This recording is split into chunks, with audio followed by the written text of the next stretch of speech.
Haleluya. Saya masih merasa saya harus terus memeteraikan, memukul kembali lebih kuat supaya masuk lebih dalam firman ini tentang mencari Tuhan. Dan saya berdoa supaya Roh Kudus benar-benar akan mendorong hidup kita untuk sejak hari ini, bahkan sejak yang lalu-lalu, untuk benar-benar mencari Tuhan. Karena ke depan nanti, hanya inilah yang bisa menyelamatkan hidupmu. Saya ulangi sekali lagi, hanya inilah yang bisa menyelamatkan hidupmu. Kalau engkau mendengar firman untuk menjadi pelaku firman dan bukan hanya menjadi pendengar saja, saya percaya di hari-hari ke depan nanti, semua orang boleh mengalami kegoncangan, tapi orang-orang yang mencari Tuhan tidak akan mengalami kegoncangan. Orang-orang yang terus mencari Tuhan akan semakin kuat dan akan terus bertindak sesuai dengan kehendak Tuhan. Amin, saudara. Coba kita melihat lagi Ibrani pasal 11 ayat 5 sampai ayat yang ke-6. Karena pada hari ini, saudara-saudara, saya mau sampaikan firman dengan judul Cara Jitu untuk Mendekati Allah.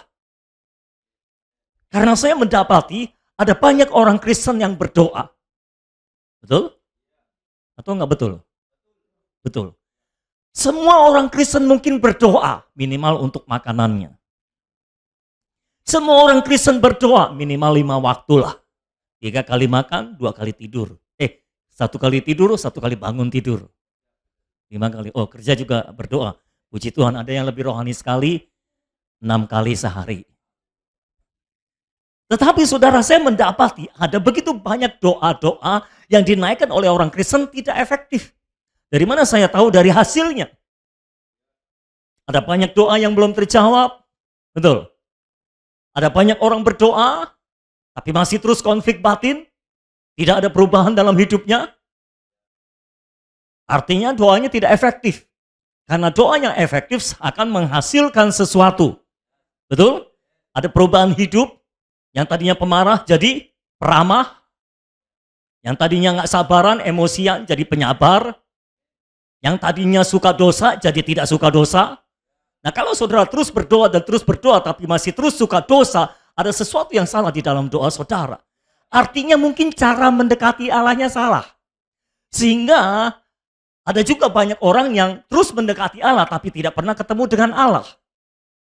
Jadi saya mendapati saudara, mungkin disebabkan oleh cara kita mendekati Allah itu salah. Makanya kita nggak mendapatkan hasilnya. Saudara tahu Pak Jokowi? Itu presiden, saudara. Bagi saudara yang belum tahu, tidak suka nonton berita, tidak suka baca koran, Presiden Jokowi itu Presiden Republik Indonesia. Semua tahu kan? Nah, ada beberapa orang yang bisa memincut hatinya, mendekati dia dengan benar dalam tanda kutip, sehingga dia kepincut dan orang ini akhirnya diangkat. Menjadi menteri menjadi pembantu istana presiden apalah, juru bicara lah. Dan kalau dia kepincut dengan satu orang, karena orang ini cara mendekatinya benar, dia berkenan dengan cara pendekatannya, maka orang ini akan diangkat. Bahkan yang tadinya posnya tidak ada, bisa diada-adakan. Untuk sekedar mengangkat orang ini. Saudara paham apa yang saya sampaikan? Demikian juga dengan saudara. Kalau saudara bisa mendekati Allah, dan Allah berkenan kepada saudara, saudara diangkat. Bahkan yang tadinya tidak ada pos buat saudara, dibikinin posnya sendiri, khusus untuk saudara, supaya saudara bisa diangkat oleh Tuhan. Amin saudara. Coba kita baca kembali Ibrani pasal 11 ayat yang ke-5 sampai ayat yang ke-6. Ini ayat yang kita sudah baca beberapa minggu belakangan ini. Ini tema kita belakangan ini. Judulnya apa tadi? Cara jitu mendekati Allah.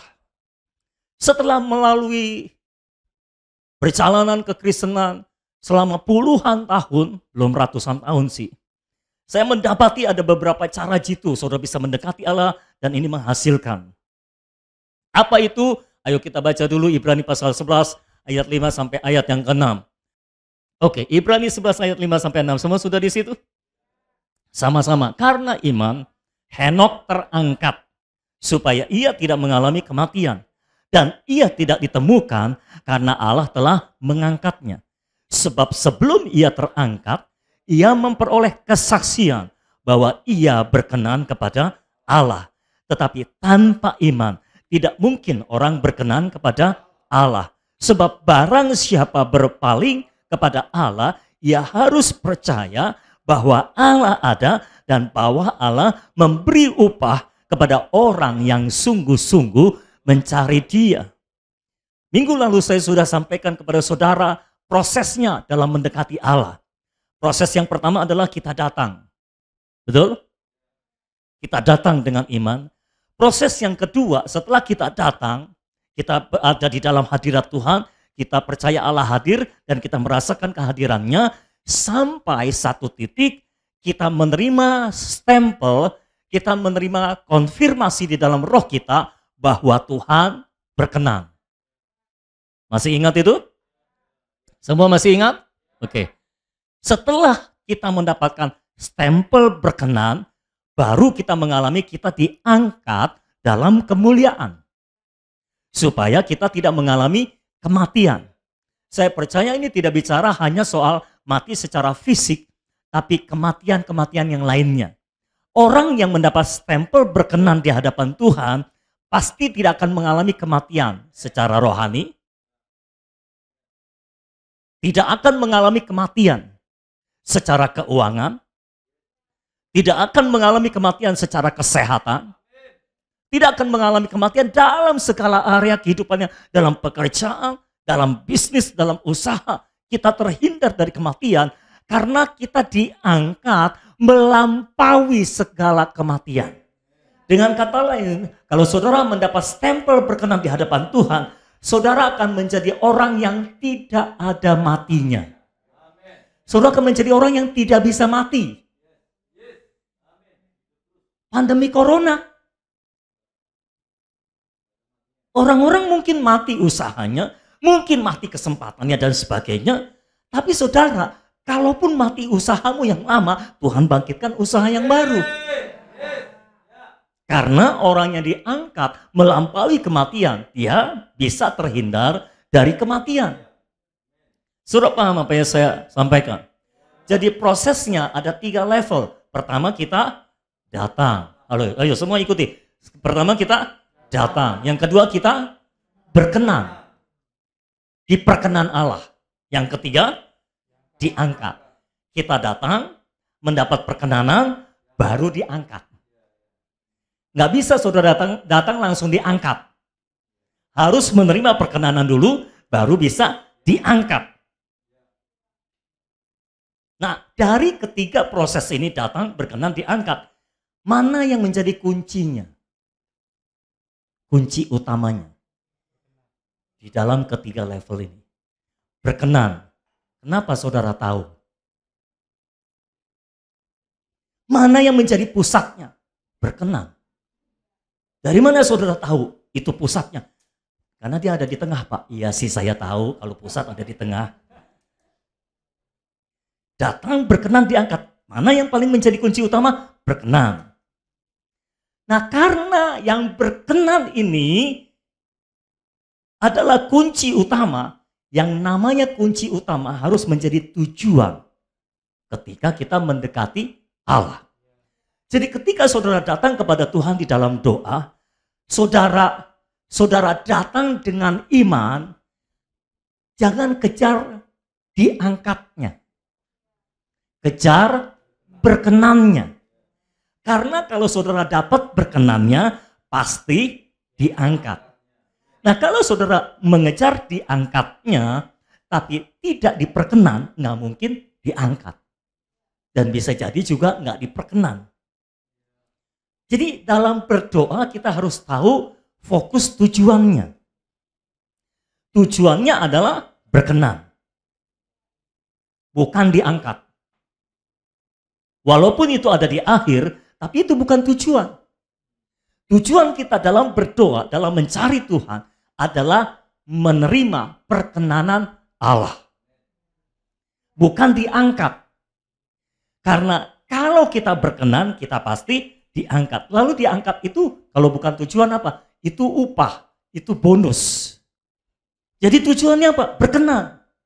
Diangkat itu upah, Diangkat itu bonus. Jangan kejar upah, jangan kejar bonus. Kejarnya berkenan. Kenapa saya menekankan ini? Supaya ketika saudara datang mendekati Allah, saudara ada tujuan dan saudara ada alat ukurnya. Bisa mengukur apakah doa saudara berhasil atau tidak. Apakah saudara doanya efektif atau tidak. Kalau saudara mengejar berkenan, saudara jelas yang dikejar adalah berkenan. Nah, saudara bisa mengukur apakah doa saudara efektif atau tidak dengan mengukur apakah saudara menerima perkenanan atau tidak. Iya kan? Pertama saudara mengukur ketika saudara masuk, saudara sudah benar belum masuknya. Bagaimana cara mengukurnya? Dengan saudara merasakan hadirat Tuhan atau tidak. Sampai di sini jelas? Lalu setelah sudah masuk dan merasakan hadirat Allah, tolak ukur berikutnya adalah apakah engkau berkenan atau tidak. Apakah engkau menerima kesaksian Roh bahwa engkau berkenan. Kalau sudah menerima stempel aku berkenan, ada kesaksian Roh dalam diri saudara, aku berkenan. Tuhan berkata seperti itu kepada saudara, ada kesaksian Roh di dalam. Artinya doa saudara nerobos. Berhasil. Mengapa saya suka memberikan tolak ukur? Mengapa saya suka memberikan parameter untuk saudara mengukur atau berhasil atau tidak? Karena ini prinsipnya, saudara bisa catat dengan baik-baik. Ini prinsip, nggak boleh dilupakan namanya prinsip. Tahu prinsip? Prinsip itu nggak boleh dilupakan. Nah ini prinsipnya, catat baik-baik. Semua yang bisa diukur, pasti bisa diatur atau dicapai. Semua yang bisa diukur, semua yang ada ukurannya, pasti bisa diatur atau bisa dicapai.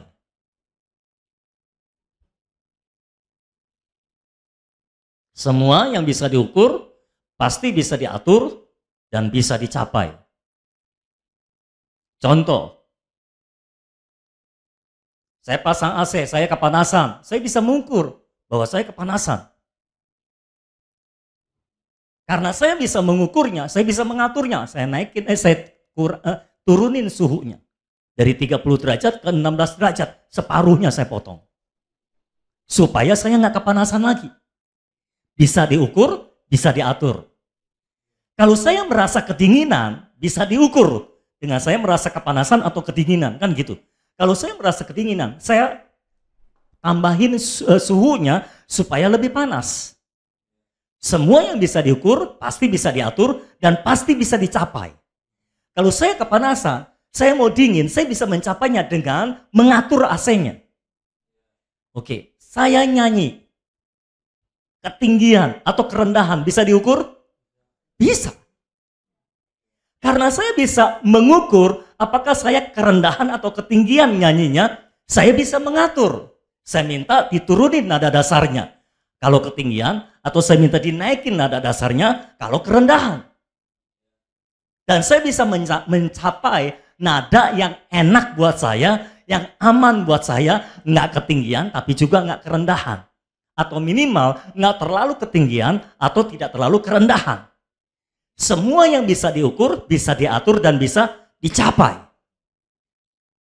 Kenapa saya mau memberikan ukuran ini kepada saudara? Supaya saudara bisa mengatur dan mencapainya. Saudara tahu kenapa ada orang nyanyi fales? Pernah dengar orang nyanyi fales? Pemain musik mainnya di G, dia nyanyinya di C. Itu beda alam itu saudara. Saudara kurang menghayati kayaknya. Pernah dengar orang nyanyi, pemain musik main di mana, dia nyanyinya di mana. Nadanya, nada dasarnya beda sama musik. Apakah mereka menyadari kalau mereka nada dasarnya nggak sama musik? Menyadari? Kebanyakan tidak. Orang fales kebanyakan nggak sadar kalau dia nyanyi fales. Ini saya bicara tentang yang fales parah ya. Bukan cuma 1-2 nada falesnya. Semua nada fales. Karena pemain musik nyanyi di G, main di G, dia nyanyi di C. Ya salah lah. Dia mau nyanyi sepanjang lagu 2 kali bolak-balik, tetap nggak nyambung. Karena satu main di G, satu main di C. Itu namanya fals. Kenapa dia nggak tahu kalau dia fals, nggak sesuai sama musik? Karena dia nggak punya tolak ukur. Dia nggak bisa mengukur suaranya kerendahan atau ketinggian. Itu sebabnya dia tidak mengaturnya. Dan dia tidak mencapai ketinggian nada yang pas dengan musik. Kalau saja dia bisa mengukurnya, dia pasti bisa mengatur suaranya. Dan mencapai nada dasar yang diinginkan. Semua paham sampai di sini? Makanya perlu sekali saudara punya parameter dalam segala hal. Dalam hidup saudara. Kalau saudara berdoa, mencari Tuhan, saudara nggak pernah bisa mengukur. Artinya saudara tidak akan pernah mengatur. Dan nggak pernah bisa mencapainya. Seperti yang Tuhan tetapkan. Karena saudara nggak punya tolak ukurnya. Makanya sekarang saya kasih tolak ukurnya. Supaya saudara bisa mengukurnya. Lalu berusaha mengaturnya. Dan mencapai. Sesuai dengan ukurannya. Oke? Semua paham? Jawab yang jelas, semua paham? Bisa kita lanjutkan perjalanan kita? Oke, sekarang perhatikan. Ketika engkau datang mencari Tuhan, parameter pertama adalah, apakah engkau merasakan hadirat Tuhan? Kalau engkau merasakan hadirat Tuhan dengan nyata, artinya engkau berhasil masuk hadirat Tuhan. Engkau ada dalam hadirat Tuhan. Kalau engkau tidak bisa merasakan hadirat Tuhan, sekeras apapun kau berdoa, atau semelo apapun kau nyanyi, pakai alat musik apapun juga, bahkan saudara nyanyi pakai biola yang bunyinya ngek ngek ngek ngek supaya saudara menangis karena sendu. Tapi kalau saudara menangis tapi tidak merasakan hadirat Tuhan, tangisanmu tidak ada dalam hadirat Tuhan. Tangis yang terbaik adalah tangisan yang dicucurkan dalam hadirat Tuhan. Haleluya. Karena kalau engkau menangis di luar hadirat Tuhan, artinya engkau sedang mengasihani dirimu sendiri. Tapi kalau engkau nangis di dalam hadirat Tuhan, artinya engkau sedang dijamah oleh Tuhan. Selamat siang bro. Bisa lebih semangat mendengar firman Tuhan? Selamat siang yang di rumah. Oke, bisa kita lanjutkan perjalanan kita? Memang kadang-kadang sulit menjelaskan hal yang rohani, tapi saya harap saya bisa menjelaskannya pada hari ini, supaya saudara bisa berdoa secara efektif. Supaya saudara bisa berdoa sampai ketemu Tuhan. Bagaimana saudara tahu saudara sudah ketemu Tuhan? Saudara merasakan kehadirannya. Saudara mendengar suaranya, artinya dia ada. Loh, kalau saudara nggak dengar suaranya, ya dianya nggak ada. Kalau saudara nggak bisa merasakan kehadirannya, saudara tidak bisa melihat dia, yang engkau lihat semua masalahmu, bukannya Yesus, artinya engkau belum bisa melihat dia. Kalau engkau belum bisa melihat dia, artinya dia tidak hadir, atau engkau belum merasakan kehadirannya. Karena dia terus hadir sebetulnya, hanya pikiranmu dialihkan. Sehingga engkau tidak bisa melihat dia. Ingat pelajaran yang minggu lalu, dengar ulang rekamannya, oke? Kita lanjutkan. Jadi yang pertama, alat ukurnya adalah apakah dia hadir? Apakah engkau ketemu Tuhan? Kalau ketemu Tuhan, artinya bisa merasakan kehadiran Tuhan. Oke? Saya nggak mau tahu saudara berdoa dengan cara apa. Pokoknya kalau caramu jitu dalam mendekati Tuhan, engkau akan melihat dia. Engkau akan bertemu dia. Engkau akan merasakan kehadirannya. Di dalam ibadah seperti ini, mengapa ada orang-orang yang bisa merasakan hadirat Tuhan, ada orang-orang yang tidak merasakan hadirat Tuhan. Ketika saya berbicara, ada orang-orang yang bisa merasakan hadirat Tuhan ketika saya berbicara, tapi ada orang-orang yang tidak bisa merasakan hadirat Tuhan saat saya berbicara.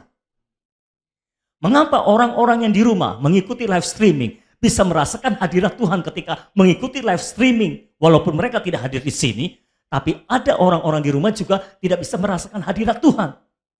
Karena mereka mendekati Tuhan dengan cara yang salah. Caranya enggak jitu. Paham saudara? Oke, kita lanjutkan. Kalau saudara sudah merasakan kehadiran Tuhan, terus berendam dalam hadiratnya sampai mana? Tolak ukurnya adalah Sampai engkau menerima kesaksian roh dalam dirimu, Tuhan berkata, aku berkenan.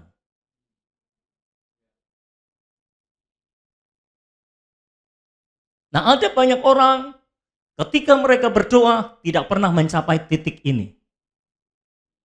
Nggak pernah menerima konfirmasi dari Roh Kudus bahwa hidupnya berkenan.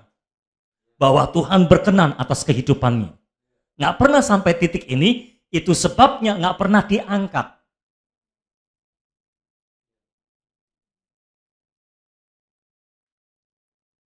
Paham? Kalau nggak paham, nggak turun-turun nih tangannya. Paham? Bilang kalau paham. Jadi turun tangannya. Tolak ukur berikutnya adalah engkau menerima kesaksian roh, aku berkenan. Tuhan berkata seperti itu. Ketika engkau mengalami berkenan, hanya masalah waktu engkau akan diangkat oleh Tuhan. Diangkatnya bisa kita lihat, apakah orang ini semakin naik di dalam Tuhan, apakah orang ini semakin dimuliakan oleh Tuhan. Itu ukuran yang berikutnya.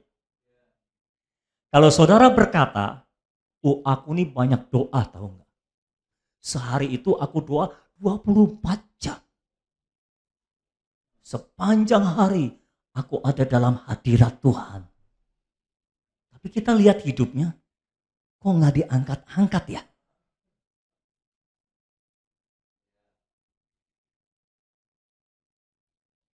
Kok nggak ada pengangkatan ya? Bagaimana kita tahu ketika kehidupan seseorang diangkat oleh Tuhan dalam kemuliaannya? Diangkat oleh Tuhan dalam kemuliaan artinya Tuhan rela berbagi kemuliaan dengan dia. Tapi orang yang diangkat dalam kemuliaan bersama dengan Tuhan, dia harus ingat dia tidak boleh mencuri kemuliaan Tuhan. Walaupun Tuhan rela berbagi kemuliaan dengan dia, tapi dia tidak boleh mencuri kemuliaan Tuhan. Dia tetap harus memberikan kembali kemuliaan yang dia terima dari Tuhan kepada Tuhan kembali. Karena kalau dia mencuri kemuliaan Tuhan, maka Tuhan menutup dirinya untuk berbagi kemuliaan dengan dia. Saudara mau Tuhan berbagi kemuliaan dengan saudara? Saudara diangkat dalam kemuliaan? Dekati dia dengan benar, memiliki stempel berkenan di hadapan Tuhan. Setiap kali engkau datang kepada dia, hanya masalah waktu engkau akan diangkat. Saudara pernah melihat orang Kristen yang dari dulu sampai sekarang 10 tahun jadi orang Kristen sama saja, 20 tahun jadi orang Kristen sama saja, 30 tahun jadi orang Kristen sama saja, sami mawon seruak kene. Enggak ada bedanya. Dari dulu sampai sekarang. Karakternya nggak berubah, yang pemarah nggak jadi peramah, malah tambah hebat marahnya karena tambah diurapi. Yang panikan tetap panikan. Dengar berita kegoncangan sedikit panik. Yang nggak percaya tetap nggak percaya. Nggak ada perubahan. Kenapa? Doanya nggak efektif. Saudara nggak berhasil mendekati Allah secara jitu. Makanya hari ini saya memberikan alat ukurnya, saudara, supaya saudara bisa mengukurnya. Kalau saudara bisa mengukurnya, ini aku sudah berjumpa dengan Allah belum nih? Aku sudah rasakan kehadiran Allah belum nih? Aku sudah melihat Yesus belum nih? Aku sudah mendengar suaranya belum nih? Kalau belum, kejar. Karena bisa diukur, pasti bisa diatur, dan bisa dicapai. Karena ada alat ukurnya, saudara akan berusaha mengejarnya. Nah kalau saudara nggak punya alat ukurnya, saudara nggak bakal mengejarnya. Makanya mengapa ada banyak orang Kristen doa terus tapi nggak pernah ketemu Tuhan karena nggak pernah mengukur, nggak tahu mengukur ini sudah ketemu Tuhan atau belum. Nah mulai hari ini ayo pakai alat ukurnya. Semua harus ada alat ukurnya supaya saudara bisa mengaturnya dan mencapainya, mengejarnya. Karena saya sudah berikan alat ukurnya, saudara harus bisa mengejarnya. Amin. Nah sekarang saya sudah mulai nggak terlalu kepanasan. AC-nya sudah bekerja. Karena sudah saya atur, sudah saya capai suhunya. Karena ada alat ukurnya. Sekarang saya berikan saudara alat ukur, engkau harus bisa mengaturnya, engkau harus bisa mencapainya. Kalau engkau lupa, ingat aja waktu saya kepanasan, waktu khotbah. Engkau akan segera mengatur dirimu untuk mendekati Allah secara lebih jitu lagi, sehingga engkau bisa ketemu Tuhan, merasakan hadirat Tuhan, dan menerima perkenanan Tuhan di dalam doa-doamu. Semua bisa mengukurnya? Berarti semua bisa mengaturnya. Berarti semua bisa mencapainya. Amin? Nah, kalau semua saudara bisa mencapainya, haleluya. Hanya masalah waktu engkau diangkat oleh Tuhan. Jadi kalau saudara selama ini jadi Kristen, tapi Tuhan nggak pernah berbagi kemuliaan dengan saudara, saudara nggak pernah diangkat dalam kemuliaan Tuhan, hidupmu nggak pernah berdampak buat orang lain, saudara harus perbaiki caramu berdoa. Artinya selama ini cara engkau mendekati Allah tidak efektif. Tuhan tidak berkenan. Dan engkau tidak diangkat. Ciri orang yang diangkat dalam kemuliaan Tuhan itu, ciri yang paling kental adalah hidupnya berdampak. Orang kalau ngomong sama dia, bisa mengalami perubahan. Orang kalau ngomong sama dia, bisa merasakan hadirat Tuhan. Orang kalau ngomong sama dia, bisa merasakan anugerah Allah mengalir dalam kehidupannya. Bisa merasakan suasana sorga. Artinya, engkau sedang membawa kemuliaan Tuhan dalam hidupmu. Kalau engkau berkata engkau hidup dalam kemuliaan, tapi tidak ada seorang pun yang dijamah Tuhan lewat hidupmu, ukurannya salah. Perbaiki ukurannya. Oke? Oke, semua kita sudah kompak ukurannya sama semua? Sudah memakai ukuran yang sama? Bisa mengejar yang sama? Bisa mengatur yang sama? Semua bisa mencapai ketemu Tuhan? Semua bisa mencapai merasakan hadirat Tuhan? Semua bisa mencapai perkenanan Tuhan? Berarti semua saudara bisa diangkat oleh Tuhan dalam kemuliaannya. Amin, amin. Nah sekarang ayo kita belajar bagaimana cara mendekati Allah supaya dia berkenan. Harus ada yang ditambahkan selain iman.